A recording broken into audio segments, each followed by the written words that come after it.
इस सवाल को हम देखते हैं। Potential energy of a particle of mass small m depends on distance y।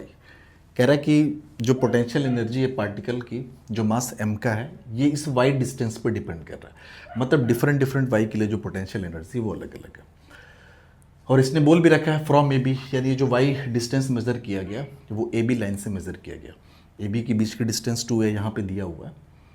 और यहाँ पे एक रिलेशन दिया हुआ है, and the relation is u is equals to, ये गिवन है k divide by under root of y square plus a square. ये पोटेंशियल एनर्जी कहाँ है? आप बोलोगे एट y, ठीक है ना।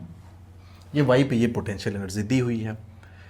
k आपका पॉजिटिव कांस्टेंट है। Particle of mass m is projected from y equals to root 3a। कह रखा है कि y equals to root 3a से इसको प्रोजेक्ट किया गया टुवर्ड्स पॉइंट o, यानी इधर कहीं y बराबर, इसी को मान लेते हैं y बराबर, यही आपका रूट 3a है, और यहाँ से o के टुवर्ड्स प्रोजेक्ट किया गया, ठीक है ना। On line A B find the minimum projection speed of particle so that it will cross point o। कह रखा है कि यहाँ पे मिनिमम स्पीड बताओ ताकि ये पॉइंट o को क्रॉस कर जाए, ठीक है। चलो मान लेते हैं कि यहाँ पे जिस स्पीड से प्रोजेक्ट किया गया वो जो स्पीड है वो v के बराबर है, ठीक है। अच्छा, पॉइंट p पे अगर हम आपसे बोलें कि टोटल एनर्जी कितनी है, उसको ज़रा ध्यान से समझिए। At point p total energy, तो E और ये T मतलब टोटल। तो अब लोग कह रहे हैं कि टोटल एनर्जी की अगर बात करें तो यहाँ पे एक तो एनर्जी है पोटेंशियल वाली, प्लस एक इसके पास एनर्जी होगी काइनेटिक वाली, ठीक है। अब y बराबर रूट 3a पे जो पोटेंशियल एनर्जी होगी वो कितनी होगी, हम यहाँ से निकाल सकते हैं। एट y बराबर रूट 3a, ठीक है ना। ये जो हमारी पोटेंशियल एनर्जी है EP, या फिर इसको आप u बोल लो, इज इक्वल्स टू, ये कितना है, ये k divided by under root of y की जगह पर रूट 3a करेंगे तो ये हो गया रूट 3a का स्क्वायर प्लस आपका a का स्क्वायर, ठीक है। तो ये आपका हो जाएगा k divided by under root of ये 3a square plus a square, ये आपका 4a स्क्वायर हो जाएगा, जहाँ से 2a रूट के बाहर आ जाएगा, तो ये हो गया k डिवाइडेड बाई 2a। तो ये हमने पता कर ली पोटेंशियल एनर्जी, ठीक है। तो हमें मिल गया यहाँ पे potential energy EP is equals to k divide by 2a। और ये पोटेंशियल एनर्जी हमने कहाँ पे पता की है, तो ये निकला है एट y बराबर रूट 3a पे निकला है, ठीक है।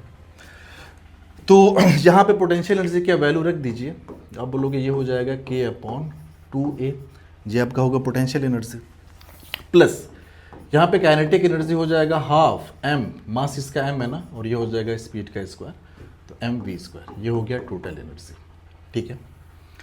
देखो वेलोसिटी को मिनिमम रखना है, वेलोसिटी को जो है मिनिमम रखना है, यानी कि ये भले इसके टुवर्ड्स आ रहा है, आते आते आते आते ऑब्वियस ही बात है कि जैसे जैसे इधर आएगा, तो आप ध्यान दीजिए, हम चाहते हैं कि यहाँ पे वेलोसिटी मिनिमम रहे, भले यहाँ पे आके वेलोसिटी जीरो हो जाए कोई दिक्कत नहीं है, लेकिन ये इसको यहाँ पे इतनी वेलोसिटी एटलीस्ट दे दी जाए कि वो यहाँ तक पहुँच जाए, भले यहाँ पे आके जो उसकी वेलोसिटी वो जीरो हो जाए कोई दिक्कत नहीं है, ठीक है ना।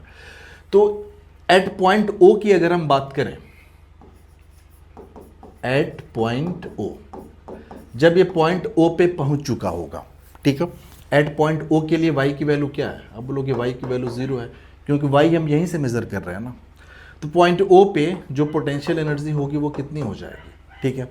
तो इसी वाला एक्सप्रेशन में y को जीरो करो, तो जब भी आप y को जीरो करोगे तो potential energy k upon root a square, root a square से a बाहर आ जाएगा, तो ये हो जाएगा k डिवाइडेड बाई a, ठीक है। यहाँ पे पोटेंशियल एनर्जी हो जाएगा k डिवाइडेड बाई a, ठीक है। यहाँ पे काइनेटिक एनर्जी जीरो, क्यों? क्योंकि हम चाहते हैं कि यहाँ पे कम से कम वेलोसिटी दें, ठीक है ना, ताकि यहाँ तक पहुँच जाए। यहाँ पे इसके पास वेलोसिटी अगर जीरो हो भी जाए तो कोई फर्क नहीं पड़ता, यहाँ पे अगर ज़्यादा वेलोसिटी देंगे तो यहाँ पे वेलोसिटी जीरो नहीं होगी, यहाँ पे वेलोसिटी कुछ ना कुछ मिल जाएगी। और यहाँ पे हमें ज़्यादा से ज़्यादा वेलोसिटी नहीं निकालनी है, यहाँ पे तो हमें कम से कम वाली वेलोसिटी निकालनी है, ठीक है। तो इसका मतलब कि आपने जो P पे टोटल एनर्जी दिया हुआ है, ये टोटल एनर्जी, और ये जो पॉइंट O पे ये जो एनर्जी हमने निकाला है ना, ये पॉइंट O पे निकाला है, ठीक है ना। ये दोनों आप इक्वेट कर दीजिए, या फिर ये कह दीजिए कि जो टोटल एनर्जी है, टोटल एनर्जी कहाँ पे, एट पॉइंट पी, ये ग्रेटर देन और इक्वल्स टू होना चाहिए टोटल एनर्जी कहाँ पे, ओ पे, ठीक है ना। यहाँ पे अगर एनर्जी ज़्यादा है यहाँ के कंपैरिजन में, तो ऑब्वियस ही बात है कि ये जो पार्टिकल है इसको क्रॉस कर जाएगा, ठीक है। तो चूँकि हमें मिनिमम वेलोसिटी निकालनी है, तो ये एनर्जी बड़ी ना हो, बराबर हो कम से कम, तब भी चलेगा। तो टोटल एनर्जी एट पी हम यहाँ पे निकाल चुके हैं, ये आपका है k divide by 2a plus ये है हाफ एम वी स्क्वायर, ये बराबर कर दीजिए। हम ग्रेटर देन का साइन क्यों नहीं लगा रहे हैं, क्योंकि हमें कम से कम वेलोसिटी निकालनी है, ठीक है। तो वेलोसिटी या तो इससे एनर्जी या तो इससे बड़ी हो या तो बराबर हो। ये जो टोटल एनर्जी पी पे निकली है, तो बड़ी नहीं, बराबर हो जाए तब भी काम चलेगा, क्योंकि मिनिमम वेलोसिटी से मतलब है। Total energy at point O कितना है, तो ये आपका k अपॉन ए के बराबर है, ठीक है। k/2 आप इधर कर दीजिए, तो ये आपका हो जाएगा half M V square equals to k/a minus ये हो गया k डिवाइड बाई 2a, ठीक है। So finally 1/2 M V square की वैल्यू निकल के आ गई k डिवाइड बाई 2a के बराबर। ये कट गया 2 से 2, ठीक है। वी स्क्वायर बराबर k by M into A आ जाएगा।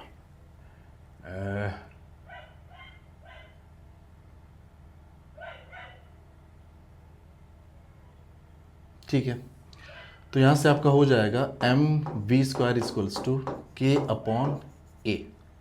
सो वी स्क्वायर इक्वल्स टू हो जाएगा के अपॉन एम, इधर आ गया एम ए, विच इम्प्लाइज कि जो v की वैल्यू निकल के आ गई वो निकल के आ गई अंडर रूट के डिवाइड बाई एम ए के बराबर, ठीक है ना।